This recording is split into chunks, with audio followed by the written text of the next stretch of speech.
Okay, so Fast and Furious presents Hobbs and Shaw, which is directed by David Leitch, who also directed Deadpool 2 and Atomic Blonde. And in the spotlight of this film, we have Dwayne Johnson and Jason Statham. The plot of this film is about as straightforward as you can get. Vanessa Kirby plays a rogue MI6 agent on the run from a genetically and cyber enhanced soldier played by Idris Elba, and together with Hobbs and Shaw, they team up to take down the villainous Black Superman and stop him from releasing a deadly super virus. I'm gonna come right out and say it, okay? I'm not a fan of the Fast and Furious films, except for, say, 4. I understand the appeal of them, and I appreciate what those films have tried to do, but overall, I'm not a fan of the Fast and Furious films. So, with that said, going into Hobbs and Shaw and coming out of it, what did I think of it? I really liked it. I did. The film is big, it's loud, it's dumb, and will kindly ask you to leave any cynicism you might have at the door. The story is nonsensical, the action is over the top, the dialogue is equal parts witty and occasionally bad. The film is very aware of this, though, and it's all the better for it, in my opinion. Jason and Dwayne do have really good chemistry in this movie, and it pops. That's crucial because the film tends to use their rivalry as a base for most of the humor in this movie. And that could have easily been a disaster if you had two other lead actors that didn't have the same level of chemistry and charisma as these two did. Idris Elba and Vanessa Kirby are about as good as you would want them to be in a film like this. The action is pretty much nonstop, which is essentially what you're going to go to this film to see is the action. It's crazy, it's ridiculous, it's bombastic, it's delightful. As far as action goes, I'd say everyone here pretty much brings their A game.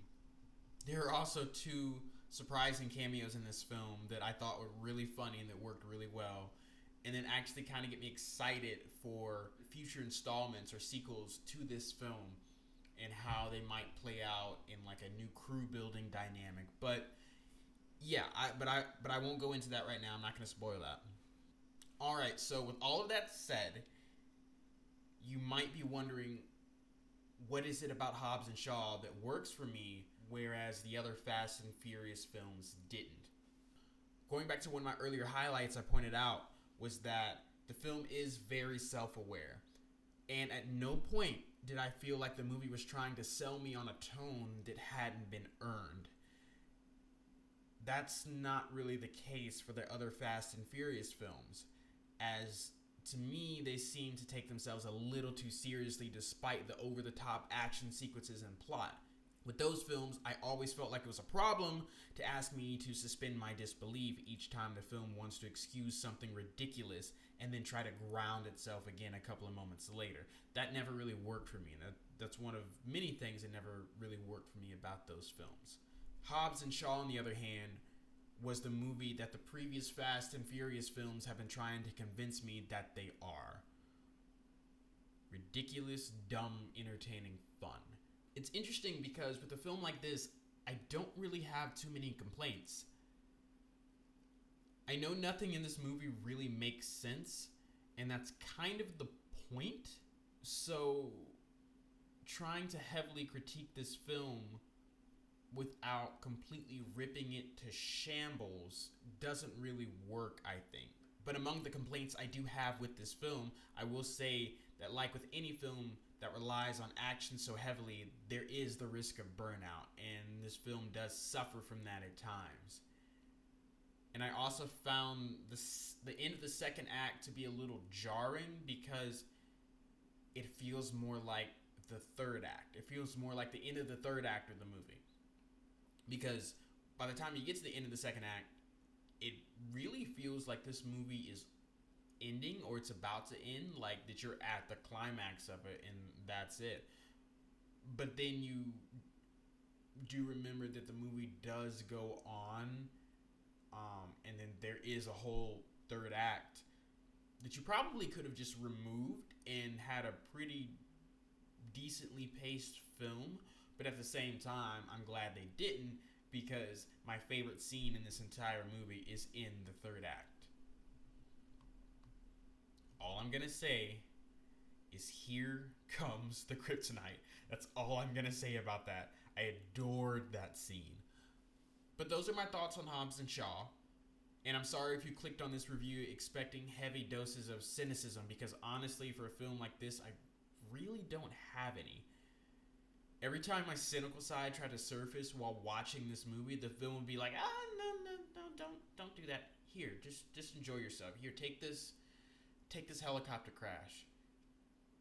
Take this awesome action set piece. Just enjoy yourself. And that's what I did. I was having a really bad day before I went to go see this film. So I got my snacks, I sat down, and I know that, and this is considered like a negative thing, I guess, when watching movies, apparently.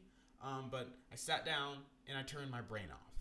And I laughed, I got hyped, I just enjoyed myself. That's the type of film this movie is. And if that's the kind of movie you want, I think you'll really enjoy this film, personally. But if that's not what you're looking for, I can't really recommend this film to you. So, with all that said, have you had a chance to see Hobbs and Shaw? And if you did you like it? And where does it rank among the other Fast and Furious films for you? Or are you like me and you don't really count this movie so much as being part of that franchise? Like, clearly it is, but it does things better than those movies did. It feels very standalone because of that. But let me know your thoughts on Hobbs and Shaw in the comments below. And until the next film, I'll catch y'all later. I'm Black Superman. Here comes the kryptonite. Family never gives up. Fresh out the frying pan into the fire. Oh, No, this is not good. We're going for a ride. shoot at you actors like movie directors. Welcome to my island, mother. Neither love me or leave me alone. Allow me to reintroduce myself. My name is...